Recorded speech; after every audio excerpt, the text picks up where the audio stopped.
আল্লাহ যে কত মহান, সৃষ্টি জগতে তার প্রমাণ।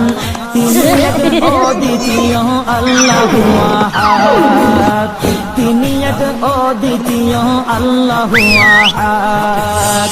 তারি প্রমাণ কুল হু আল্লাহু আহাদ, তারি প্রমাণ কুল হু আল্লাহু আহাদ। আল্লাহর নাই মাতা পিতা, আল্লাহ হলেন নিরাকার।